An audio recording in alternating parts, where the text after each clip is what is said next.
following program was provided by an independent producer solely responsible for its content. The opinions expressed do not necessarily represent the views of this station, its staff, board of directors, or underwriters.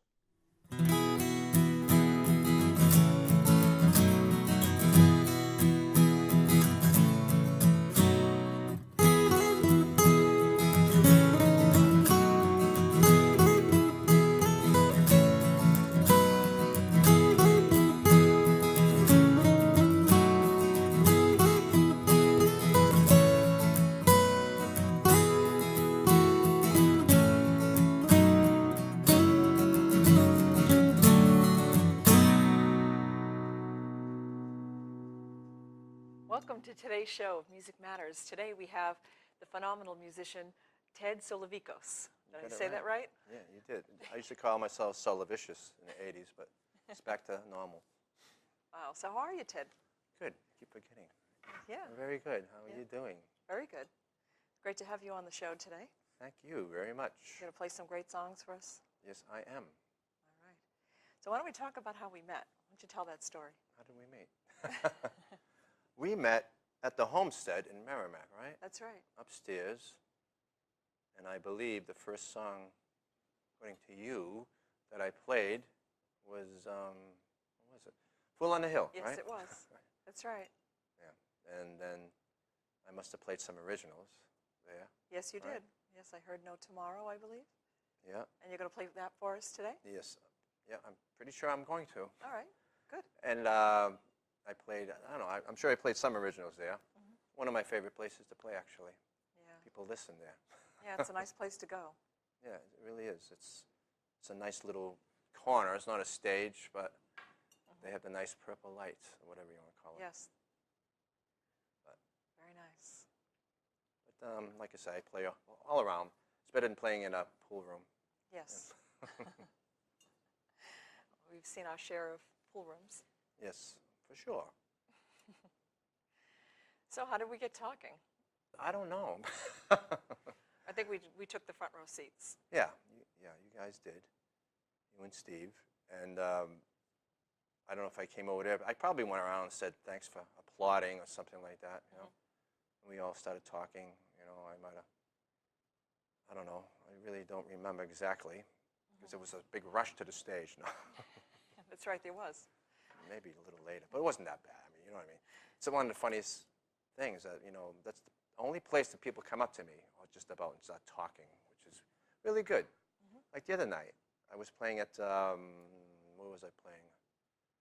At the, I forget, but, at the coach stop, Okay. Everything goes into one. And I started playing some songs and, you know, do the guitar intro, and this hasn't happened in a long time. Start singing, people are going,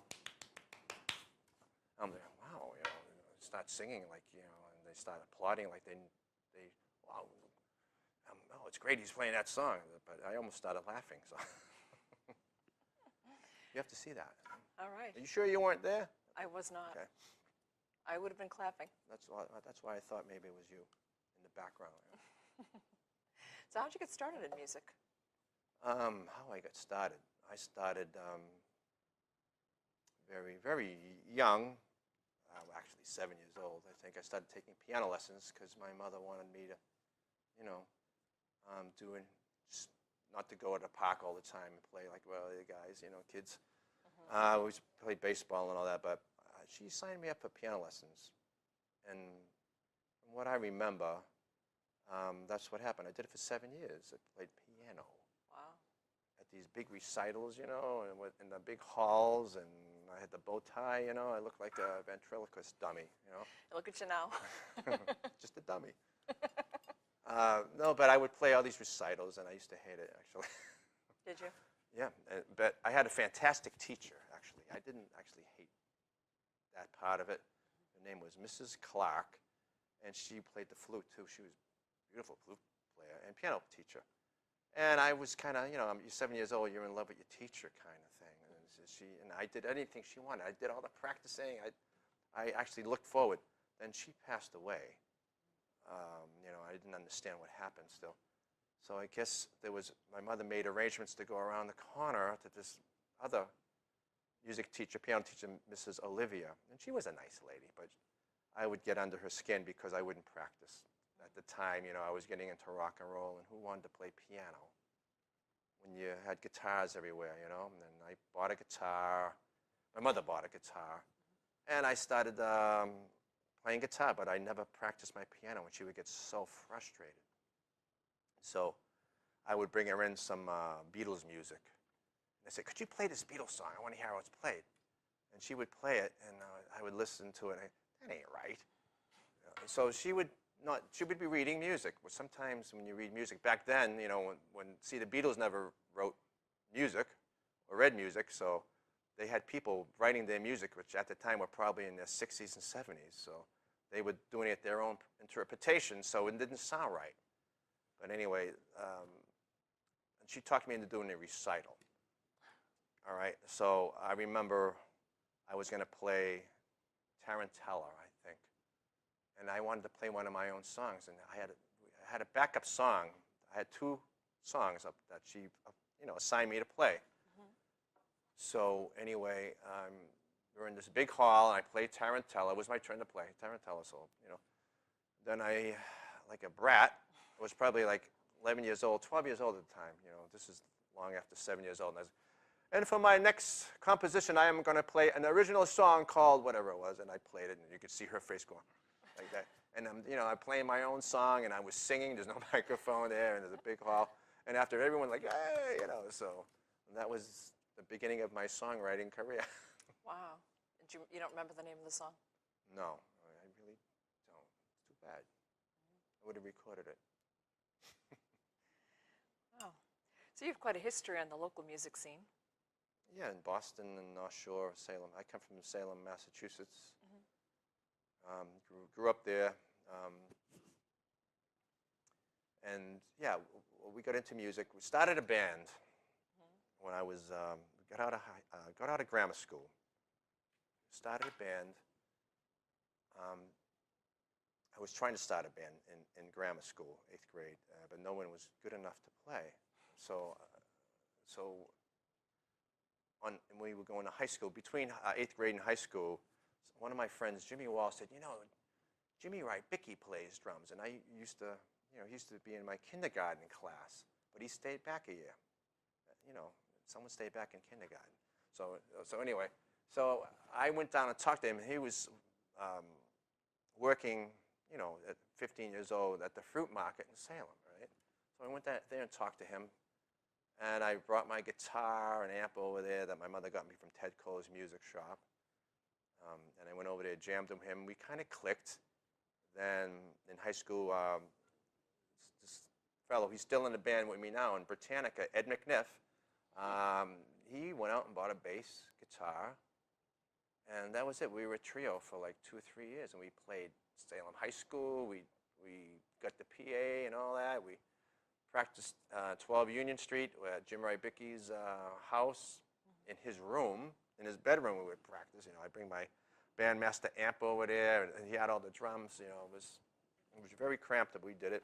That was a way for us to, in high school, to vent, to have fun, and to meet girls.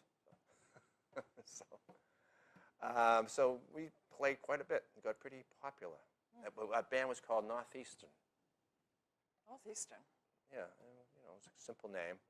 So we played a lot. And I don't know how many years we played. And then we got a guitarist called Joey Chalpowski that joined years after. And then we played the college circuits and all that. We were getting bigger and bigger, so we played all the college circuits as, like an 18-year-old kid, driving around with all the vans. And our friend Peter LaChapelle had a limousine. It was great. We would play football fields, and we would show up in a limousine, a black limo. It was great. But that band disbanded after a while. But we had a good run. And then the next band, I felt guilty because there was a band called Hush in the North Shore. It was very, very popular. I think I heard of them. Yeah. But before Hush, the leader of the band, was Danny Stepanek. And we always were kind of friends, and he invited me to join a band, which was before he started Hush. We called it Street Talk. We had auditioned for drummers. and we auditioned Jim Rybicki, and Jim, he thought I was a shoo-in, because I wasn't already in the band. So, but Danny was the leader of that band. Believe it or not, I wasn't the leader. I was just like along for the ride, because I wouldn't have to carry and do all this work. He did all the work, so I missed those days. But that's basically what happened. And Jim didn't get the drummer part. And Howie Sir Hoffman, who was a really good drummer too, and a good songwriter, he got the part. And Jim was kind of mad at me for years. So, but that was only for a few years. And we played a lot of the big clubs as Street Talk. And then came the day that that fell apart. I don't even know how that fell apart, but I started a band called Smuggler. Oh, okay. And that's where everything started clicking a lot. Not really, but at the beginning we had me and Jim Rybicki and Ed, who was in Northeastern. We had the core back. Then we got this guy, Joe Thompson, who was a funny guy. We used to call him Whiskey Man. So we started with him. We would practice in Lynn, Massachusetts, in the Pavia building, where all these bands would practice. Oh, yeah. And you'd hear all the bands around.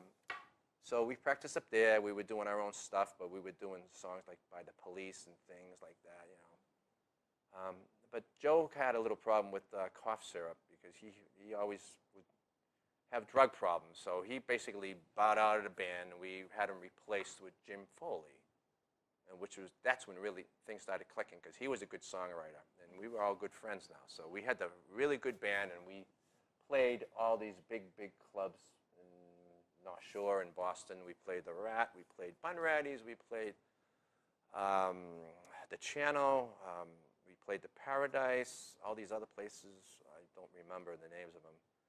And we would open up for all these big bands, like the Fools, Fahrenheit, and just name them. We opened up for them. We would steal all their pizzas and all that, because they got more pizzas than us, so we'd steal them all. But we played all the big clubs. We played all the colleges. Again, we had a bus. We got a school bus and painted it eggshell, because I didn't want a yellow bus. So we would paint the bus and go up and down 95, down to Cape Cod, everywhere. We go out to all the colleges in New York, State College and all that. It was quite a ruckus. We would play all these festivals, outdoor festivals with these other bands. We would crash in the dorms, dormitories. We was partying. It was just like the wild 80s, We almost got in a fight with the basketball team, and they were all the women's basketball team. And the men's football team would be dating them, and all these weird things would happen. But we had a big following. We always had a great response. But we didn't have one ballad in that song, in that band. Really? We really didn't, but we didn't care. We were a party band, and if you went on YouTube and Googled Smuggler, you will find us doing a show from 1982 at the Grover House in Beverly, which is the only live video, because no one had video cameras back then. We actually rented a camera from Rent-A-Center for one night, and we did the whole show. And if you go on and check it out, it's funny, because we do the load-in and all that, and all these streakers, this truckload of streakers was going by. It was weird, and it was a quick flash of some butts. But it was a great time. We opened up a Bon Jovi, at the Paradise. We outdrew them. They had a song called "Little Runaway," I think. I think that's it. Yeah. Right? And what year was that? That was 1984. Okay. And we did sound check with them and hanging around with John Bon Jovi and the other guy, I forget his name. I didn't really even know them too much anyway. We didn't really know too much about them. They were on MTV. They just got on, and we were just hanging out, because I don't know who these guys are. So we would hang out, and we split a case of Beck's and a party platter of salami and ham and all that, and just. I wish I had pictures of all this stuff. Someone has pictures of them out there. Not like nowadays when everyone's got cell phones. I never carried cameras around with me. Yeah. But you can only get 12 or 24 pictures at a time. Yeah. But we played quite a bit.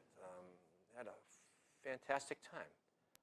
But we didn't have a ballad, so I wrote "Don't Burn the Witch." Oh, okay. And you're going to do that one for us today? For sure. I will. All right. Remind me. I'll look forward to it. And So we were in the studio, by the way, and we had airplay on WBCN and COZ and all these other channels. I don't know who was playing us, but I know BCN would. Carter Allen was very good to us. He would come to our shows. And so anyway, we were in the studio. We started off at a Nor'easter studio or something like that. I forget the name of it. It was in Boston. Then we ended up in Burlington at a fantastic big studio where Vinnie Vincent Invasion was recording there, and UK Squeeze was recording there, and all these other big bands.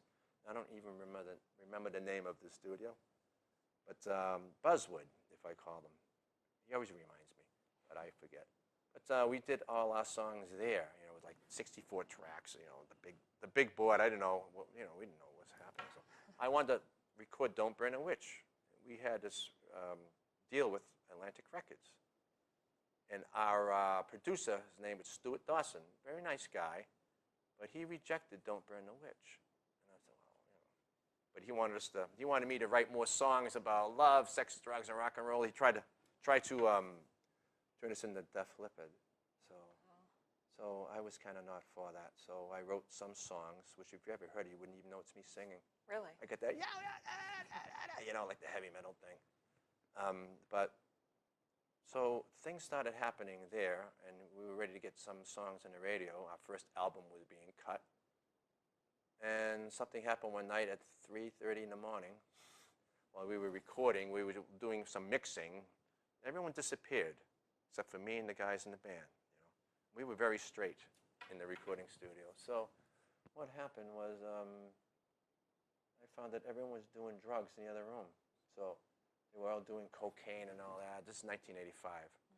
So I was just fed up. I was looking, where's everybody? So I go, okay, Ted, come on in, Ted, have a line. And I'd be there. So this is what's happening, huh? So I ran out there, and I said, this is what's happening. We're doing this, and I was saying, no wonder it was sounding muddy. The mixing, it was coming back not sounding good. So I walked out and I quit. And I was looking for an excuse because I always thought "Don't Burn a Witch" would be our song, and I just got fat-headed and upset, and I just said, that's it. That was it. I had 2 kids home, 1 kid home, another on the way. My wife is there. I was never around. And I just said, I think that's it. I took a break for 3 years. The whole world got pissed, mad at me. Sorry. The whole North Shore got mad at me. So I decided to move because I couldn't go anywhere without saying, why did you leave the band? You ruined everything. Yeah. We were following you. We loved you guys, And they actually tried to go on without me. But who could do that? No. But anyway, so that was it. So I moved up to Maine, and that was it. What else? All right, am I talking too much? I'm sorry. No, not at all, actually. But let's give me my life story in like 10 minutes. Well, why don't you play something for us? What do you have coming up for us next? Well, I would love to play a song called "Together," Okay. which is on Boston Free Radio that Joe Viglione, I said it right, is playing. Okay. Boston Free Radio, and Joe, actually, is the guy he was a very big booking agent in Boston at the time. He got gigs for everyone, everywhere. And he got us the Bon Jovi gig. Okay. So we're still friends, very good friends. Once in a while he gets mad at me, but probably right now because I won't go over on his show. But anyway, but he does play that. So I'm going to play a song called "Together." All right. Well, let's listen to Ted play together. Okay. 1, 2, 3, 4.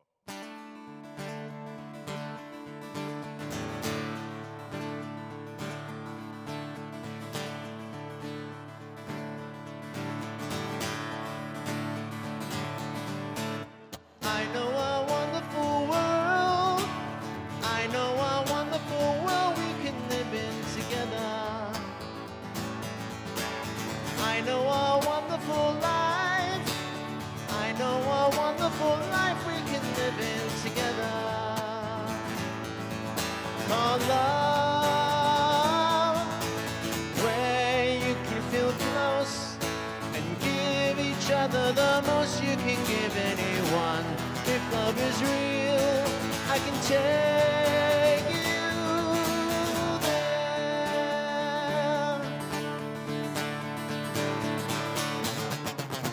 I know a wonderful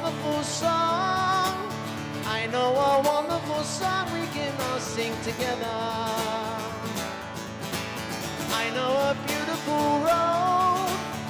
I know a beautiful road we can travel together. Called love. You can travel so far and look up at the stars in the heavens above. Just take my hand. We can leave right now.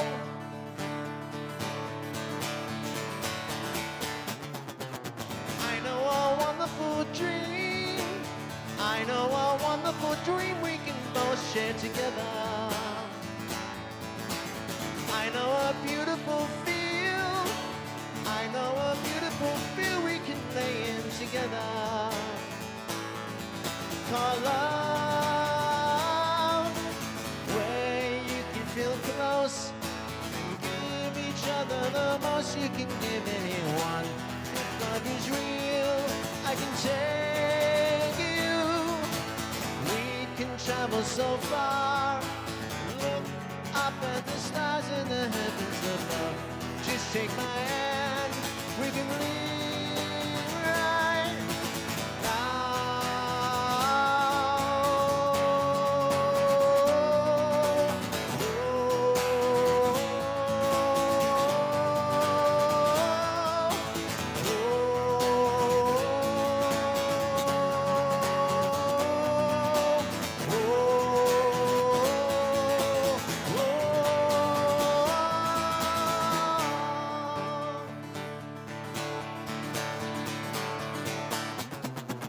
I know a wonderful life. I know a wonderful life we can both share together. Call love.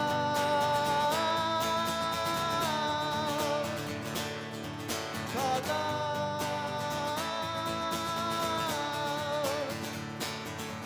Call love.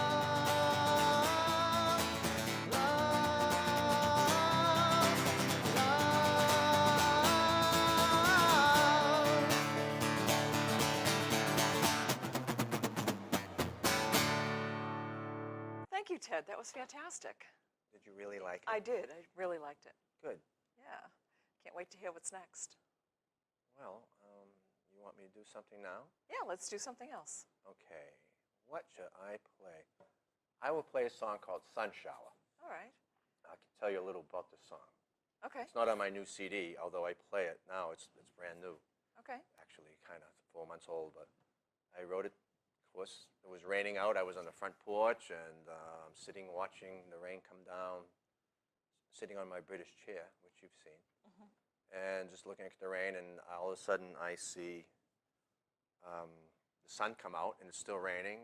And not pouring. It was just a nice light sun shower. And people are like, running around. They just get out. They're in the yard across the street, just undercover. And I see this woman with an umbrella twirling by, walking by. Who's that? It's kind of cool. She's walking by, and the umbrella comes up. It was the girl I was seeing at the time.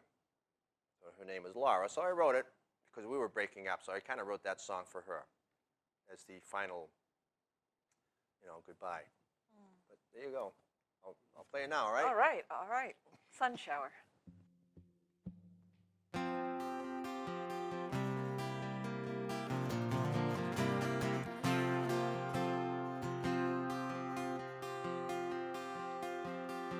Today, slip away, throw a stone, skip away, take away a portion of my heart. See the clouds near and far, try to tell where they are. Open the umbrella to your heart. Everybody runs when the sun shower comes, dropping raindrops of love onto everyone. In a while, make a smile, you will see many miles. Love will never really be apart. Sun drops and moon drops falling from the clouds as a rays of sunshine in love. Lonely smiles will cover all the grounds as the shadows fall on everyone.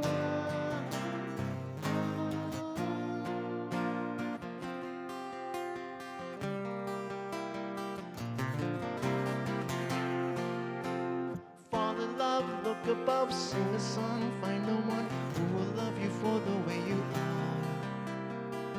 your dreams on moonbeams, in and out, in between. Never see how much in love you are. Everybody runs when the sun shower comes, dropping raindrops of love onto everyone. In a while, make her smile, you will see many miles. Love will never really be apart. Sun drops and moon drops falling from the clouds as a rays the sunshine in love. Lonely smiles will cover all the grounds as the shadows fall on everyone.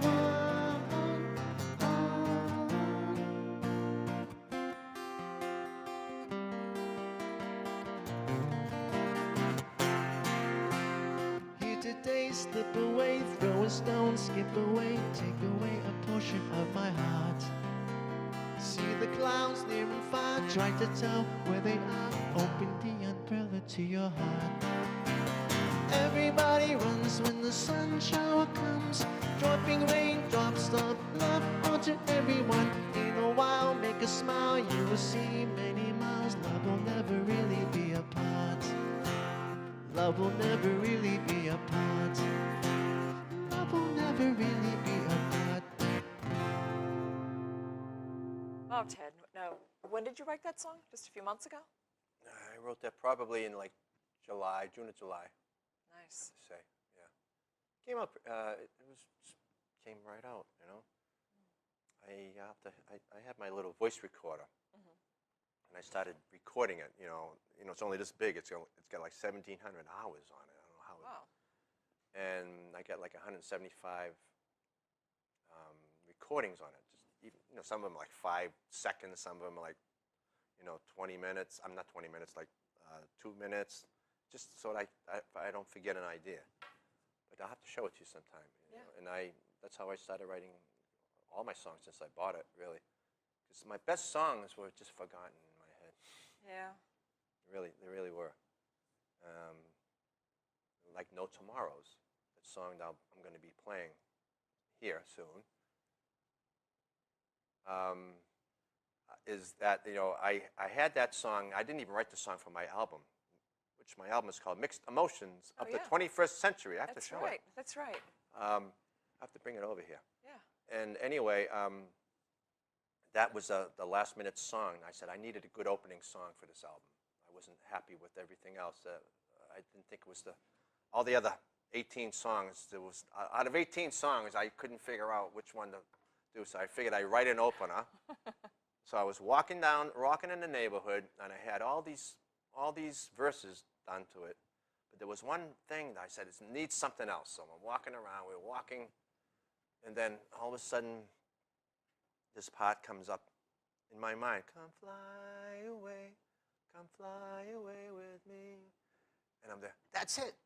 I didn't have my recorder, so I'm running home, running down the street going, come fly away. Everybody, all these people, come fly away with me. And everyone looking at me, boy, you must be on something. So I went back home and did that part, and then the song was complete in my head and on tape, or, not tape, but in the recorder. And then I started recording it probably the next day. And I like that song too. Yeah. I did I'm going to do the short version. You. Because I can't play the lead guitar. Oh, okay. But anyway. So anyway, what else what are we talking about now? Oh, we were talking about some of the songs you had coming up, but I was enjoying the stories about your songwriting. Yeah, there's always a story. It's my diary, kind of. Sometimes I pick people to write about, but then I always, it's always like my own personal diary. It's always like I'm a romantic person too. I'll write. See, this is my problem. I write like the daily news a lot too. And I write what's happening in the world a lot. But then I have to go back to romance and love and all this. And some of my best songs were love songs, kind of. Because when you're at the end of a relationship and at the beginning of another one, there's always a way for me to write something about it. Not that I have all these relationships, but it's basically the end of a relationship is a way to write a song, and it's like the death of a relationship. it's like a death. It's a death, and then you're rebirthed again. So I just write about anything, anything that comes to mind, anything that hits me. So tell me about the song that you wrote that we're going to perform.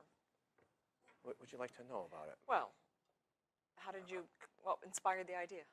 What inspired the idea? I don't know. I was just trying to figure out what to write. I needed something to write about, and I moved into this new place, and I'm basically, I ended a relationship, the death of a relationship, really, and I needed to write something and write about things, I met you too, and I'm doing all these things. I'm by myself all the time, and I'm here and there and playing all the time. I'm meeting people all the time. Basically, everything's being thrown at me. But it's something to write about. There's lines about everything. And there's lines about everybody in the last month that I met. Actually, there's nobody in the past in it. But I wrote it to forget about the past. Does that make sense? Yes, it does. Okay. It does. So then I figured, then, of course, I get this brainstorm that you could do some lines in it, which I'm glad, because I always wanted to, record with someone other than a male, So I just thought your voice would be good for this song, and I want to write some more songs that me and you can sing. I'm still going to write songs for me, and you've got your own thing going with your band and everything, but I like to, go out and play some gigs here and there. You got to be careful when you say gigs, Yes.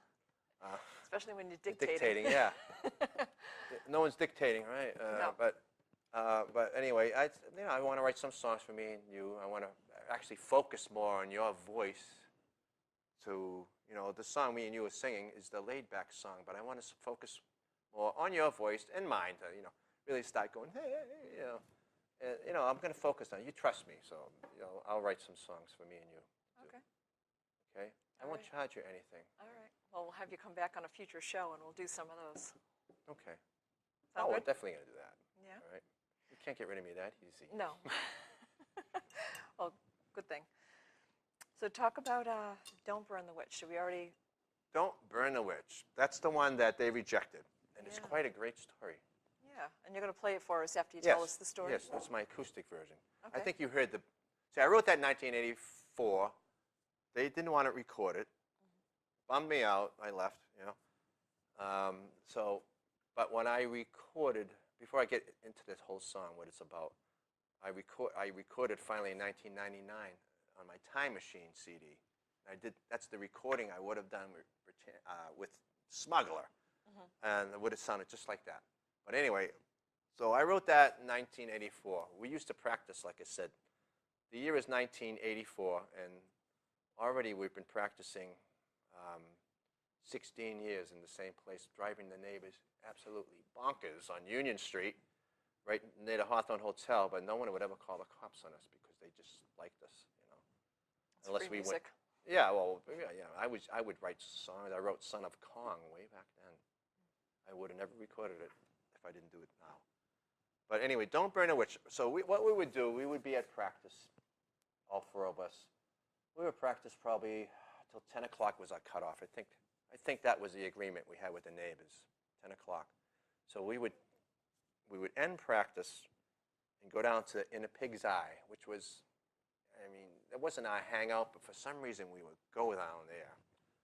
And we were the worst nightmare for a band of four guys that were pretty popular to walk into this bar where they would have singer-songwriters, like what I do now, when we go to these places. Yeah.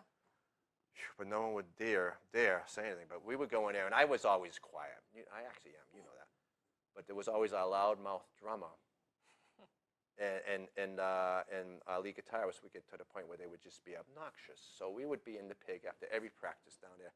And the people, I never realized how the performers, the acoustic guitar players, they hated us in there. But we spent a lot of money. So anyway, it was a hot afternoon. It was like in August. They didn't have the air conditioners at all. So at the front entrance, there was the door was open, all right? And we were there hooping and hollering it or drinking. I don't think there was any bands or music there that night.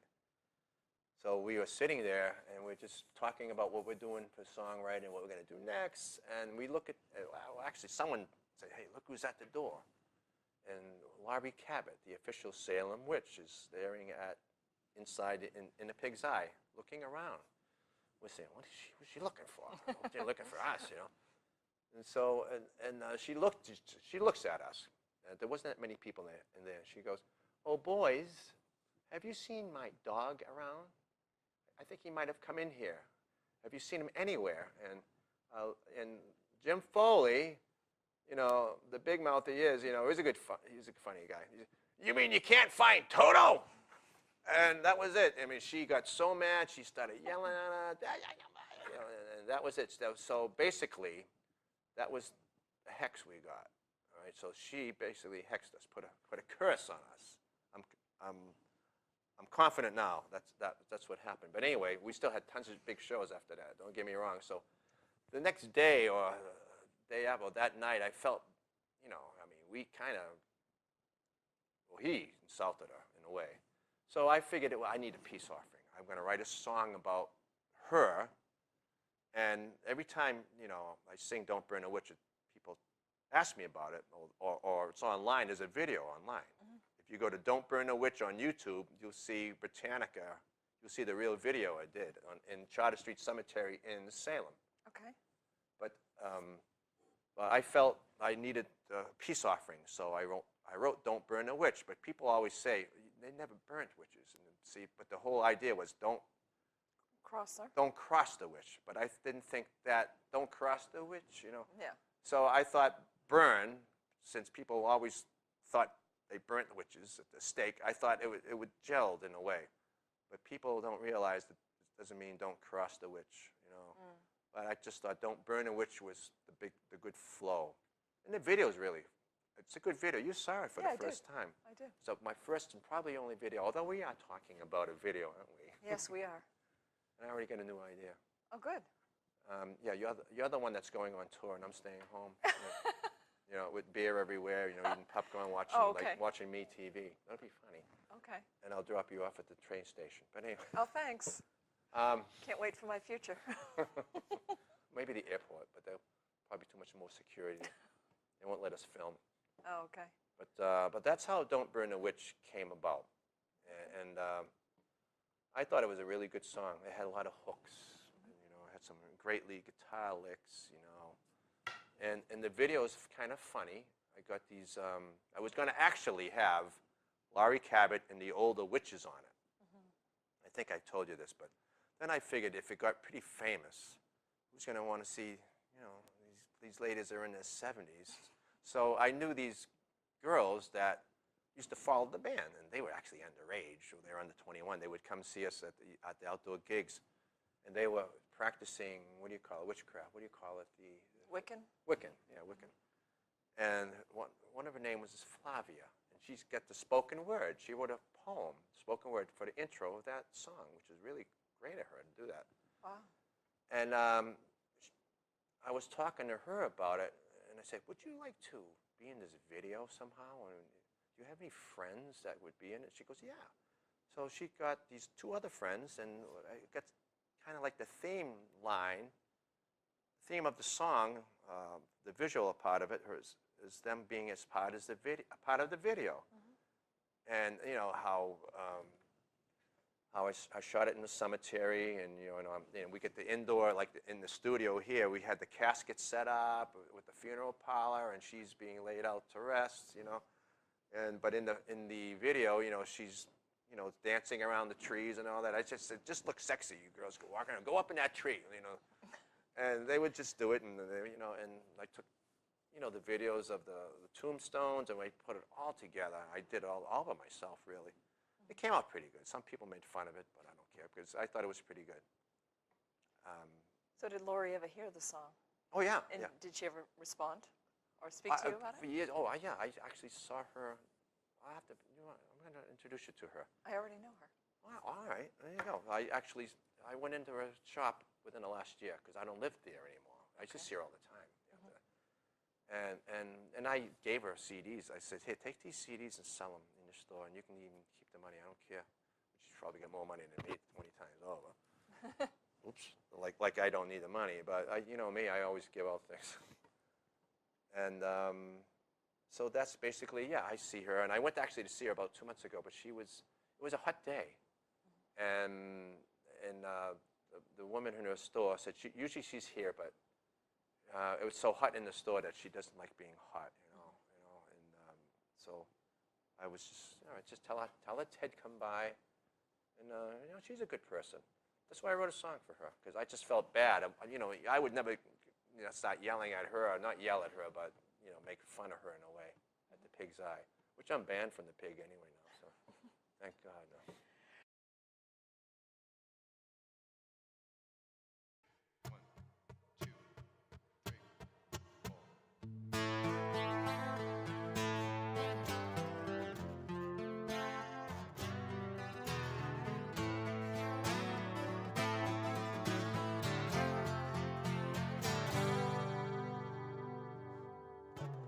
Give her the night, oh, give her the night.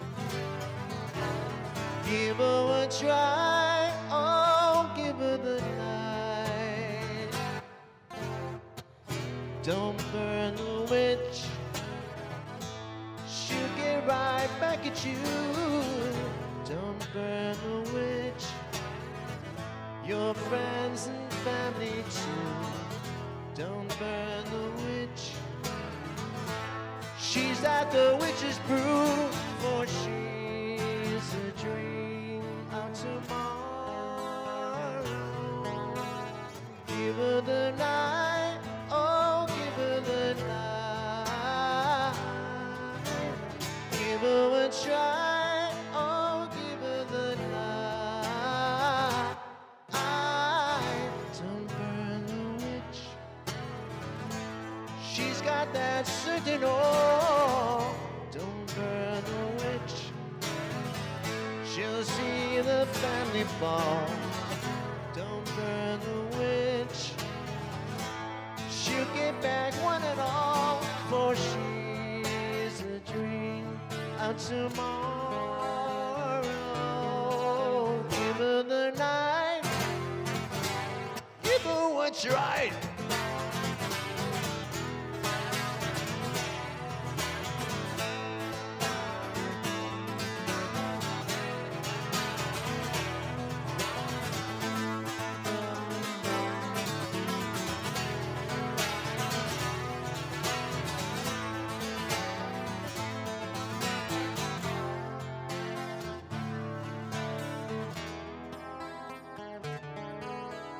Give her the night, oh, give her the night.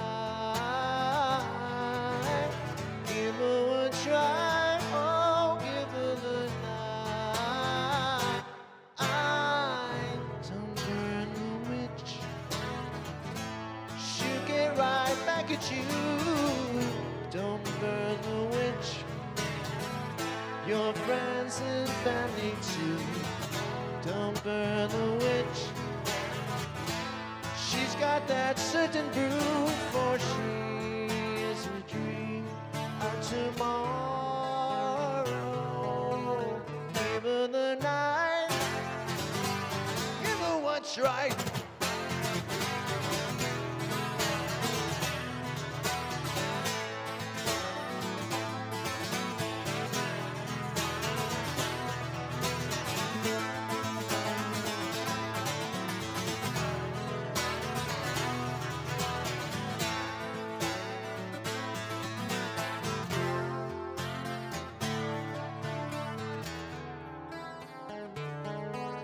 I'm crying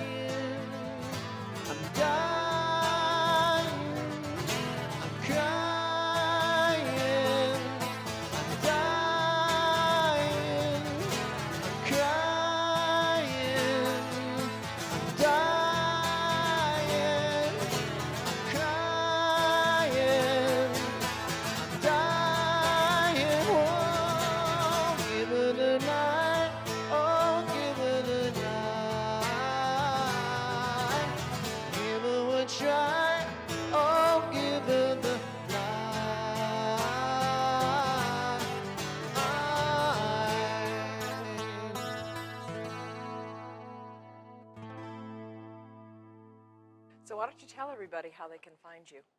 All right, they can find me. All right, I used to be under the name Grateful Ted, which I hated the name, but I got pretty popular with it. That's a whole story in itself. But you can find me on, I used to have gratefulted.com, but that is gone. I defunct that on purpose. And I just am on Facebook now. I might start my own, website now. I'm not sure. I don't think you need websites anymore. I really don't. I think you just need Facebook. And I have my own, if you go on to Ted Solovicos Facebook, that's Solovicos. There's only 2 of them. And one's my personal page, which you can go on, and one's my music page, Ted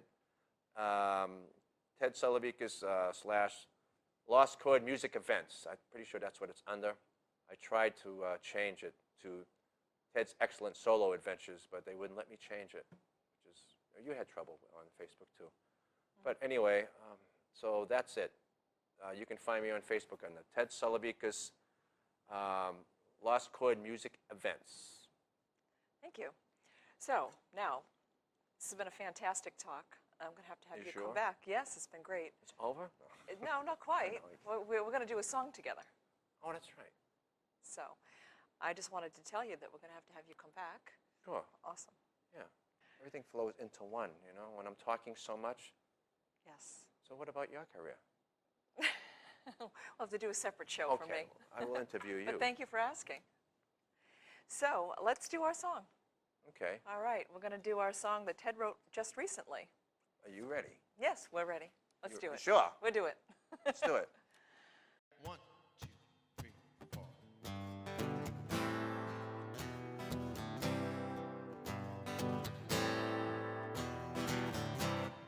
I know that love is true because of you.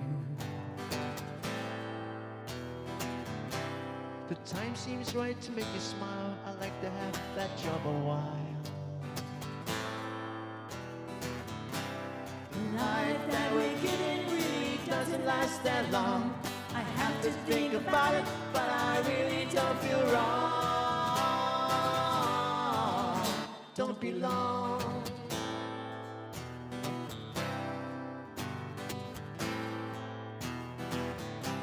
I stay home nights all alone. What's up ahead is the unknown. I only know what I feel, and what I feel I can't conceal. We really just never know what's coming up ahead. It really kinda hits you like a book you've always read.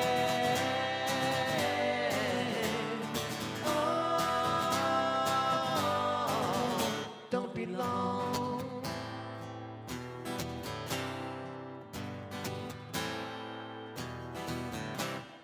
I know that love is real, and I just know the way I feel. We'll save our love for another time when there's more reason. At my shrine. The life that we're given really doesn't last that long. I have to think about it, but I really don't feel wrong. Oh, don't be long. Don't be long. Don't be long. Whoa, don't be long. Whoa, don't be long. Whoa, don't be long. Whoa, don't be long. Whoa, don't be long. Whoa, don't be long. Thank you, Ted. Thank you for writing that song. It was great fun to play it with you.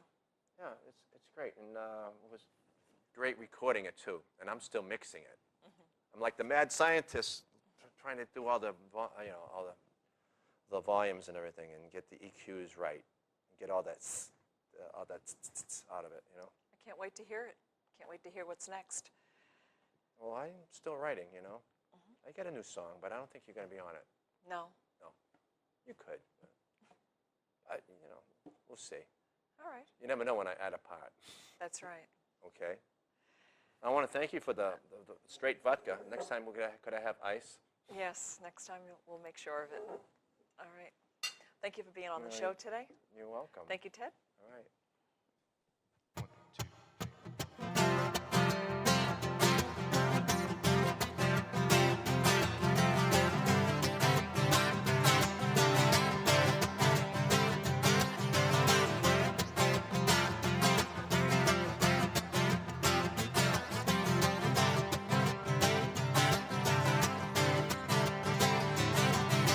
Love with all your heart. Try to keep your part until there's a tomorrows. Tomorrows. Stop living in the past. The days just go by fast in case there's no tomorrows. Tomorrows. Love will find the way. Don't let it slip away. It's in your heart.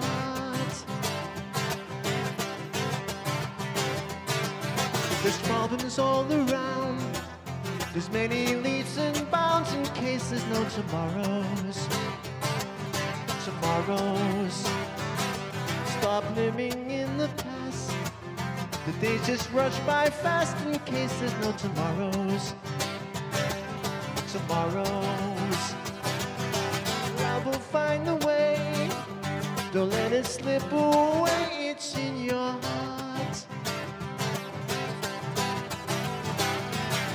Come fly away. Come fly away with me. Come fly away. Come fly away with me.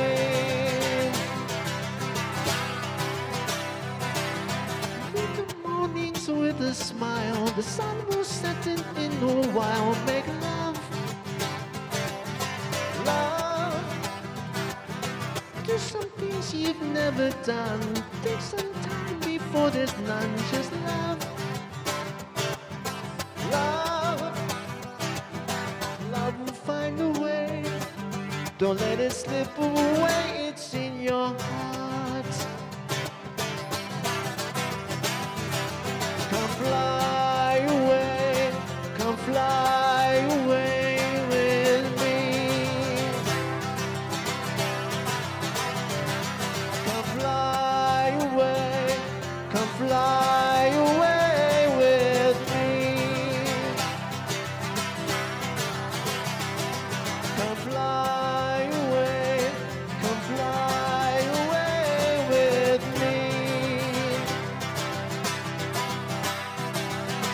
Come fly away.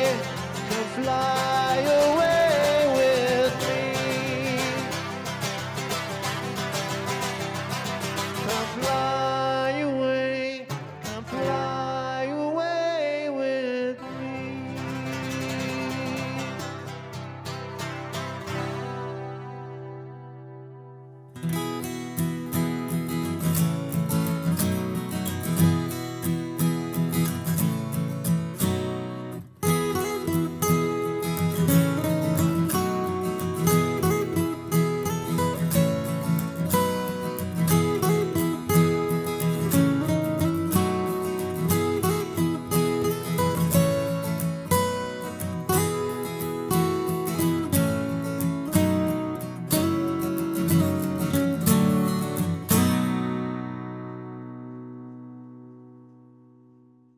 The preceding program was provided by an independent producer solely responsible for its content. The opinions expressed do not necessarily represent the views of this station, its staff, board of directors, or underwriters.